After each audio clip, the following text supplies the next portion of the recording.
Price the Lord. இயேசு கிறிஸ்துவின் வல்லமையுள்ள நாமத்தினாலே உங்களை எல்லாரும் நான் வரவேற்கிறேன். இந்த நாளில் கூட எழும்புவேன் புயலுக்கு மேல் செய்திகளை நாம் பார்த்து கொண்டு இருக்கிறோம்.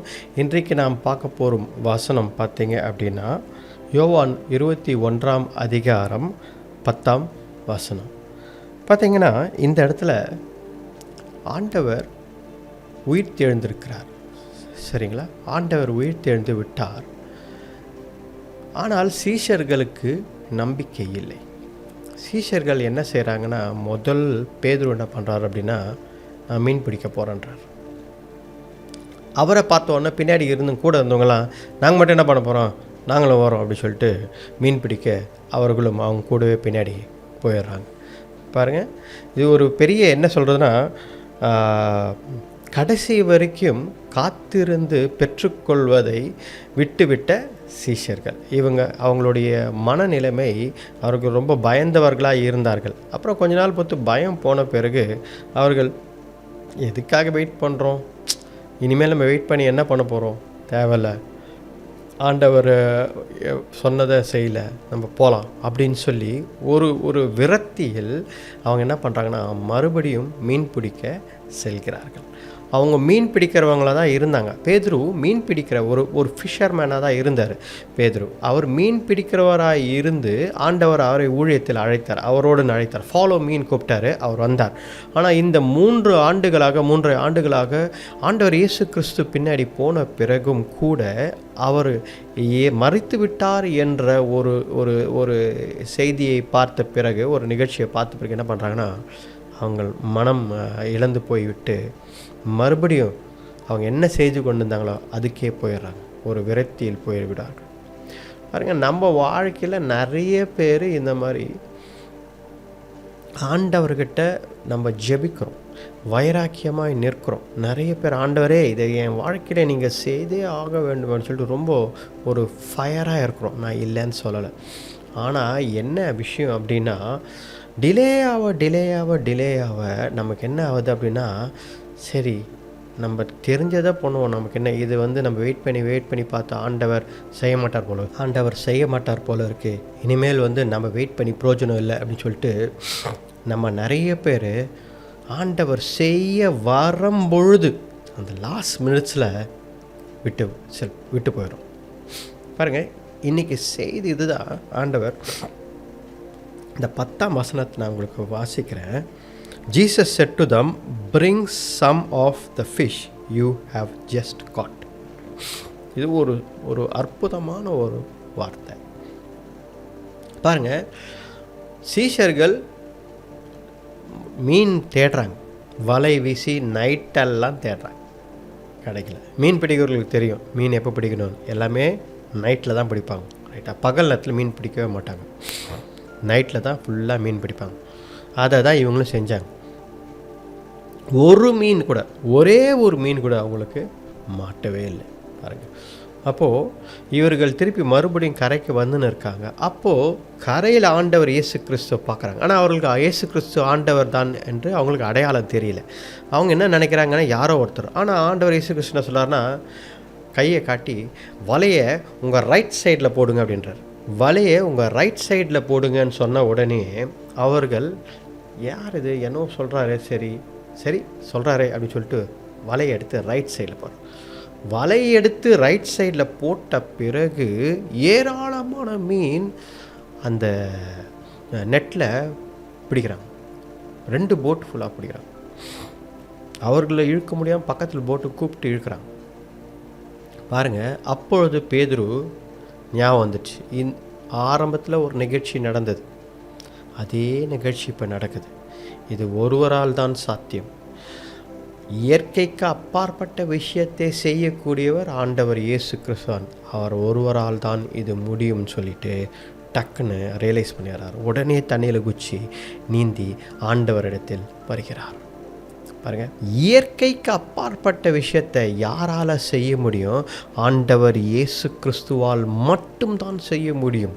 நீங்கள் எங்கே வேணால் போங்க, எந்த ஹாஸ்பிட்டல் வேணால் போங்க, எந்த அதிகாரி வேணால் பாருங்கள், யாரை வேணால் என்ன வேணால் பண்ணலாம் நீங்கள். ஆனால் முடியாது என்ற ஒரு சூழ்நிலை இருக்கும் பொழுது அதை முடித்து காட்டுகிறவர் ஆண்டவர் இயேசு கிறிஸ்து மட்டும்தான். அதை முதல் ஞாபகம் வச்சுக்கணும். உங்கள் வாழ்க்கையில் இன்றைக்கு கூட தேவனே இது என் வாழ்க்கையில் நடக்கவே இல்லை அப்படின்னு நீங்கள் நினைக்கிறீங்க அப்படின்னா அதை ஆண்டவர்கிட்ட கொடுத்து பாருங்கள். அது கர்த்தருடைய சித்தமாக இருந்தால் நிச்சயமாக இம்பாசிபிள் ஒன்றுமே கிடையாது. It will be possible in your life. சீஷர்கள் அன்னைக்கு மீன் பிடித்த பிறகு அவர்கள் கரைக்கு வராங்க. அப்போது ஆண்டவர் இயேசு கிறிஸ்து அவர்களை பார்த்து நீங்கள் பிடிச்ச மீன் கொஞ்சம் எடுத்துன்னு வாங்கன்றார். பாருங்கள், இதில் ஒரு உயர்ந்த ஒரு இருதயத்தை பார்க்கணும். என்ன அப்படின்னா, ஆண்டவர் தான் இந்த அற்புதத்தை செஞ்சார், ஆனால் அதுக்கு அவர் கிரெடிட் தேடிக்கல. நான் உங்களுக்கு கொடுத்தனே மீன், அதை எடுத்துன்னு வாங்கினேன் ஆண்டவர் சொல்லவே இல்லை. ஆண்டவர் என்ன சொல்கிறாருன்னா, நீங்கள் பிடித்த மீனை கொண்டு வாங்கன்றார். பாருங்கள், ஆண்டவர் இவங்களை ஊழியத்திற்கு அழைக்கும் பொழுது மீன் பிடிக்கிறவர்களாக இவங்களை அழைத்திருக்கிறேன்னு சொல்கிறார். I will make you fishers of men. அப்போது ஊழியத்தில் கடவுள்கிட்ட எல்லா விஷயத்தையும் தருபவர் யார் அப்படின்னா கடவுள் தான். நமக்கு யார் தராங்க? மீனை தருவதும் அவர் தான், ஆட்களை தருவதும் அவர் தான், பணத்தை தருவதும் அவர் தான், சுகத்தை தருவது எல்லாமே ஆண்டவரால் மட்டும்தான் தர முடியும். இதை நல்லா புரிஞ்சுக்கணும். அப்போது இந்த சூழ்நிலையில் ஆண்டவர் என்ன சொல்கிறாருன்னா, நான் கொடுத்ததுன்னு கூட அவர் சொல்லலை. அவர் என்ன சொல்கிறாரு, நீங்கள் பிடித்ததே என்றார். இப்போ பாருங்கள், அவரோட உயர்ந்த எண்ணம். அவர் he did not claim his miracle works. அவர் அதில் பெருமை பாராட்டல. அவருக்கு வேண்டியது சீஷர்கள் மறுபடியும் ஆண்டவர் பின்னாடி வரணும். Follow me, second chance. பாருங்கள், இன்றைக்கு நமக்கு ஒரு செகண்ட் சான்ஸ் ஆண்டவர் கொடுக்க விரும்புகிறார். You have a second chance in your life. It is not too late. 50 years ஆயிடுச்சா உங்களுக்கு? 50 வயசு ஆயிடுச்சா? 55 வயசு ஆயிடுச்சா? 60 வயசு ஆயிடுச்சா? 30-40 வயசு ஆயிடுச்சா? போச்சு, பாதியில் லைஃப் போயிடுச்சு. இதுக்கு மேலே நான் என்ன பண்ண போகிறேன்னு யோசிக்கிறீங்களா? It is not so. You have a second chance with Jesus Christ. ஆண்டவர் உங்களுக்கு மறுபடியும் ஒரு வாய்ப்பை தருகிறார். சீஷர்களுக்கு மறுபடியும் ஒரு வாய்ப்பை தந்தார். அதனால தான் அந்த மிரக்கல் கூட அவர் செஞ்சதாக சொல்லலை, நீங்கள் பிடித்த மீனை கொண்டு வாங்கன்னு சொல்கிறார். அப்போ ஆண்டவருக்கு அந்த மீனெல்லாம் முக்கியம் இல்லை, நீங்கள் தான் முக்கியம். நீங்கள் ஆண்டவரை மறுபடியும் பின்னாடி வரணும், மறுபடியும் பின்பற்றணும். அந்த விசுவாசத்தை விட்டு போனீங்க பார்த்த விசுவாசம், அந்த விட்டுட்டு வந்துட்டிங்க பார்த்தீங்களா, உங்கள் வேலை நிமித்தமாக, ஏதோ ஒரு கல்யாணம் இருக்கலாம், அந்த வேலை நிமித்தமாக, இல்லை ஏதோ ஒரு காரியத்திற்காக எங்கே வெளிநாட்டுக்கு போயிட்டீங்க, இல்லை ஏதோ ஒரு காரியத்திற்காக கொஞ்சம் கொஞ்சமாக ஆண்டவரை விட்டு விலகி வந்துட்டிங்க பார்த்தீங்களா. ஆண்டவர் சொல்கிறா தெரியுங்களா, மறுபடியும் என்கிட்ட வா, மறுபடியும் நான் உன்னை கட்டுறேன், நான் மறுபடியும் உன்னை எழுப்புறேன், உன்னை மறுபடியும் ரீபில்ட் பண்ணுறேன், மறுபடியும் என்கிட்ட வான்றார். இதுதான் ஆண்டவர் இன்றைக்கு அழைக்கிறார். 2 சினாரியோ இதில் பார்க்கலாம். ஒன்று பார்த்திங்கன்னா, முதல்ல ஆண்டவர் மீன் பிடிக்க அவர்களை சொன்னார். அப்போது அவர்களுக்கு ஆண்டவர் இயேசு கிறிஸ்து பற்றி தெரியாது. ஆண்டவர் இயேசு கிறிஸ்து பற்றி தெரியாமல் அவர்கள் கரைக்கு வரும்பொழுது ஆண்டவர் ஆழத்தில் வலையை போடுங்கள்ன்றார். புட் யுவர் நெட்ஸ் இன் த டீப்ன்றார். அப்பொழுது ஏன் சொன்னார் அப்படின்னா, அப்போது உங்களுடைய நாலேஜ், உங்களுடைய என்ன சொல்கிறது, உங்களுடைய ஃபெய்த், இது எல்லாமே ஆழத்தில் போடுங்க. ஆழத்தில் போட்டு நீங்கள் கர்த்தரை பற்றி தெரிந்து கொள்ளுங்கள், அப்பொழுது நீங்கள் ஏராளமான மீன்களை பிடிக்கலாம் என்ற ஒரு காரியத்தை ஆண்டவர் அன்னைக்கு சொன்னார். அதை போலவே அவங்க ஆழத்தில் மீன் வலையை போடும்போது ஏராளமான மீன், இதே மாதிரி 2 போட் ஃபுல்லாக மீன் பிடிப்பாங்க. அப்பொழுது பேதுரு, ஆண்டவரே நான் உங்கள் பின்னாடி வரேன் அப்படின்னு சொல்லி ஏற்றுக்கொள்வான் இந்த அற்புதத்தை பார்த்தவுடன். அப்போது ஃபஸ்ட் காலிங் பார்த்தீங்கன்னா, not knowing Jesus Christ, right, not knowing Jesus Christ but they followed Jesus Christ. கர்த்தரை பற்றி அறியாமல் இருந்தார்கள், ஆனால் கர்த்தரை விசுவாசித்தார்கள். அப்படி தான் நம்ம ரட்சிப்பு கூட பார்த்திங்க அப்படின்னா, கர்த்தரை பற்றி அறியாமல், ஆனால் ஒரு நாள் ஆண்டவரை ஏற்றுக்கொள்ளும். அற்புதத்தினாலேயோ வார்த்தையினாலேயோ ஏதோ ஒரு காரியத்தினால ஆண்டவர் நம்மளோட பேசியிருப்பார், ஆண்டவருக்கு ஒப்பு கொடுத்து ஏற்றுக்கொள்ளும். அதற்கப்புறமா என்ன நடக்குது அப்படின்னா, ஒவ்வொரு நாளும் நம்ம கற்றுக்கொள்ளுங்க. சபைக்கு போகிறோம், சர்ச்சுக்கு போகிறோம், ஃபெலோஷிப் போகிறோம், ப்ரேயர் பண்ணுறோம். அது நம்ம வாழ்க்கையில் ஆண்டவர் பயணத்தில் சொல்லி கொடுத்துனே வரார். ஆனால் இன்றைக்கி மறுபடியும் என்ன பண்ணியிருக்கோம் அப்படின்னா, நம்ம மறுபடியும் மீன் பிடிக்கவே போயிட்டோம். அப்படின்னா என்ன அர்த்தம் அப்படின்னா, மறுபடியும் ஆண்டவரோடு இருந்த பயணத்தை விட்டு மறுபடியும் வேற ஒரு காரியத்திற்காக போய்விட்டோம். ஒருவேளை பழைய வேலைக்கு ஆண்டவரை மறந்து விட்டோம், இல்லை ஏதோ ஒரு காரியத்தை நினைத்து நாம் போயிட்டோம். செகண்ட் டைம் ஆண்டவர் மறுபடியும் அவர்களை சந்திக்கிறார். பேதுருவையும் அந்த சீஷர்களையும் சந்திக்கிறார். இந்த டைம் ஆழத்தில் போய் போடுங்கன்னு சொல்லலை, ஆனால் உங்கள் ரைட் ஹேண்ட் சைடில் போடுங்கன்றார். என்ன அப்படின்னு சொல்லும் பொழுது, வலது பாரசத்தில் ரைட் ஹேண்டில் தான் ஆண்டவருடைய ரைட் சைடில் தான் ஜீசஸ் கிரைஸ்ட் இருக்கிறார். ஆண்டவர் இயேசு கிறிஸ்து the right hand of God. அந்த ரைட் ஹேண்ட் பக்கமாய் நீங்கள் வலையை போடுங்கள். சிம்பாலிக்காக என்ன சொல்ல வராரு, இயேசு கிறிஸ்துவை நீ நம்பி வா.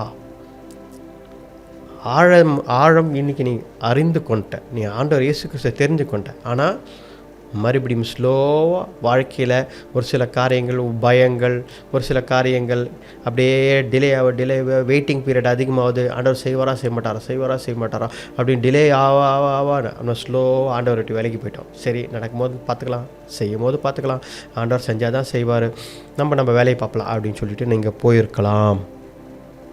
அப்படி ஒரு வேலை பின்வாங்கி இருந்துருங்கன்னா, ஒரு வேளை நீங்கள் பேக் ஸ்லைடடாக இருக்கிறீங்க அப்படின்னா, ஆண்டவர் என்ன சொல்கிறார் தெரியுங்களா, உன் வலையை ரைட் ஹேண்டில் போடு, ரைட் சைடில் போடு. Because Jesus Christ is at the right side of the father. அவரே ரைட் ஹேண்டாக இருக்கிறாரு ஃபாதருக்கு. It is Jesus Christ. ஆனால் ஆண்டவர் என்ன சொல்கிறார் அப்படின்னா, உன்னுடைய வலது கரமாய் நான் இருக்கிறேன், நீ ரைட் சைடில் வலையை போடுன்ற. அப்போ பாருங்கள் என்ன அற்புதம் நடந்தது. மனிதனுடைய பலத்தினால், அவங்க பலத்தினால் ட்ரை பண்ணுறாங்க, ஆனால் ஒன்றுமே கிடைக்கல. ஆனால் ஆண்டவர் இயேசு கிறிஸ்துவை எப்பொழுது விசுவாசித்தார்களோ, ஆண்டவர் இயேசு கிறிஸ்துவுக்கு கீழ்ப்படிந்தார்களோ, அந்த ரைட் சைடில் போட்டாங்க பார்த்தீங்களா, அப்பொழுது அவங்க வாழ்க்கையில் பெரிய அற்புதம் நடந்தது. உங்கள் வாழ்க்கையில் கூட ஆண்டவர் இயேசு கிறிஸ்துவை நீங்கள் விசுவாசித்தால் பெரிய அற்புதங்கள் உங்கள் வாழ்க்கையில் நடக்கும். இன்றைக்கு கூட பாருங்கள், ஆண்டவர் இயேசு கிறிஸ்துவை விசுவாசித்தவர்கள் என்றைக்குமே வெட்கப்பட்டு போனதில்லை. ரைட்டா? ஆண்டவர் இயேசு கிறிஸ்து ஒரு பக்கம் வலையை போட சொல்கிறாரு அப்படின்னா அதில் பல காரணங்கள் இருக்குது. ஆனால் இன்றைக்கு ஆண்டவர் நீ மறுபடியும் என்கிட்ட வரணும் என்று ஆண்டவர் எதிர்பார்க்கிறார். ரைட்டா? நீ மறுபடியும் என்கிட்ட வரணும், நீ மறுபடியும் என்கிட்ட பழைய I'm giving you another chance. நீ மறுபடியும் என்கிட்ட வா, என்னை விசுவாசி. I will make you fishers of men. மீன் பிடிக்கிறவர்களாக நான் உன்னை மாற்றுகிறேன் என்று ஆண்டவர் சொன்னார். அவங்க வரும்பொழுதே என்ன நடக்குதுன்னா, ஏற்கனவே ஷோரில் ஆண்டவர் நெருப்பை கொளுத்தி ஏற்கனவே மீனை சுட்டுன்னு இருக்கார். நீங்கள் எட்டுன்னு வந்து மீனும் கொடுங்க, அதையும் சுடலாம், சமைக்கலாம் அப்படின்றார். அப்போ பாருங்கள், ஆண்டவர் ஏற்கனவே அவருக்கு ஏது மீன், அவர் மீன் பிடிக்கவே போலையே. சீஷர்கள் தான் மீன் பிடிக்க போனாங்க, ஆனால் அவர் மீன் பிடிக்கவே போலையே, அவருக்கு ஏது மீன். இதில் தான் நீங்கள் ஒன்று தெரிஞ்சுக்கணும். இரவும் பகலும் நீங்கள் கஷ்டப்பட்டு என்ன செய்தாலும் கர்த்தர் உங்களுடன் இல்லை என்றால், நீங்கள் ஆண்டவருடன் இல்லை என்றால், உங்களுடைய ஃப்ளஷ், அந்த முயற்சி, அந்த எஃபர்ட் வீணாப்பு தான் போகும். நீங்கள் எவ்வளோ முயற்சி வேணால் எடுக்கலாம், எவ்வளோ வேணால் பணம் செலவு பண்ணலாம், எவ்வளோ வேணால் ஆட்களை போய் சந்திக்கலாம், என்ன வேணால் செய்யலாம். ஆனால் நீங்கள் எப்போ கர்த்தரை நம்புகிறீர்களோ அப்பொழுதுதான் அதில் வெற்றி உண்டு, அற்புதத்தை பார்க்க முடியும். என்னுடைய பலத்தினால் நான் செய்கிறேன் அப்படின்னு சொல்லி நீங்கள் எவ்வளவு சுய பலத்தினால் செஞ்சாலும் அது உங்களுக்கு வாய்க்காது, ஒன்றுமே கிடைக்காது. அதுதான் சீஷர்கள் செஞ்சாங்க. இதுக்கு முன்பதாகவும் 3.5 ஆண்டுகளுக்கு முன்பதாகவும் அவங்க மீன் பிடிச்சிருந்தாங்க. அப்பயும் அவங்களுக்கு ஒன்றும் கிடைக்கல. பேதுரு சொல்கிறார், நான் இரவு முழுதும் ட்ரை பண்ண ஆண்டவரே, ஒரு மீன் கூட கிடைக்கலன்றாரு. மனிதனுடைய எஃபர்ட். இன்றைக்கும் பேதுரு போட்டில் போகிறாரு, ஒன்றுமே கிடைக்கல. மனிதனுடைய எஃபர்ட், மேன்ஸ் எஃபர்ட். இன்றைக்கு ஆண்டவர் சொல்ல, என்னை பற்றி உங்களுக்கு தெரியும். ஆண்டவர் இயேசு கிறிஸ்து சொல்கிறார், என்னை பற்றி உங்களுக்கு தெரியும். என்னை பற்றி தெரியறதால நான் என்ன சொல்கிறேன்னா, நீ என்னை நம்பி வா. மீன் ஆண்டவருக்கு எப்படி கிடைத்தது? ஆண்டவர் அற்புதங்களின் தேவன். அவர் மீன் பிடிக்க போகணுன்ற அவசியம் அவருக்கு கிடையாது.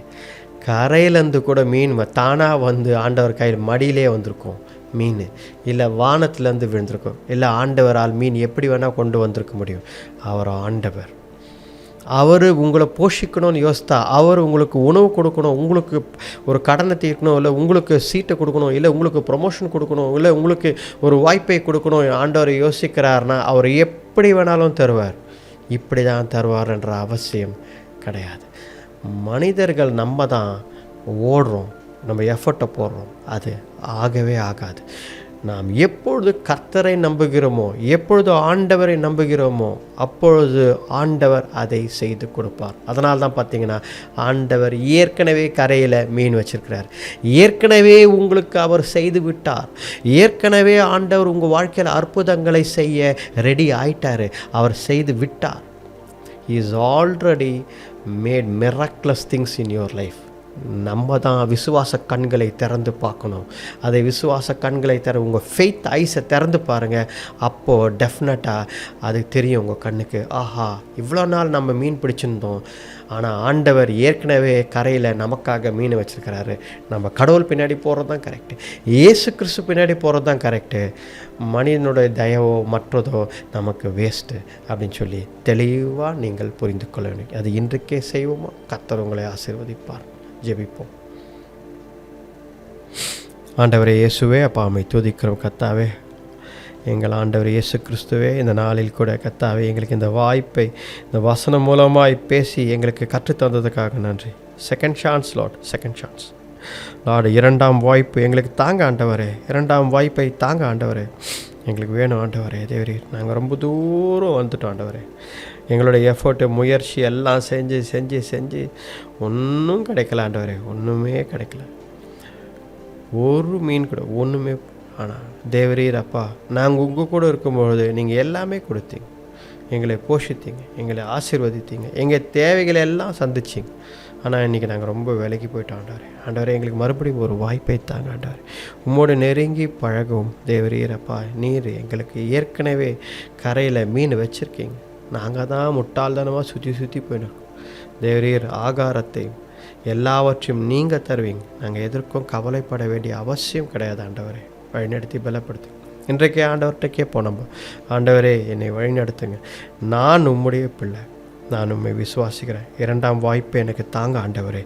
நான் மறுபடியும் கத்த உமக்காக வைராக்கியமாய் வாழ விரும்புகிறேன் தேவரே. எவ்வளவு நாள் ஆனாலும் நான் காத்து நிற்பேன். ஆனால் நான் மறுபடியும் விரத்தியில் போய் மனிதர்கள் கையில் விழமாட்டேன் ஆண்டவரே. உங்களுக்காக நான் காத்து நிற்பேன் என்று சொல்லுங்கள். ஆண்டவர் நிச்சயமாக நம் வாழ்க்கையை மாற்றுவார். ஆண்டவரே நன்றி ஆண்டவரே, நாளுக்காக நன்றி, உடைய வார்த்தைக்காக நன்றி ஆண்டவரே. ஒவ்வொரு பிள்ளைகளையும் ஆசீர்வாதம் வழிநடத்துங்க.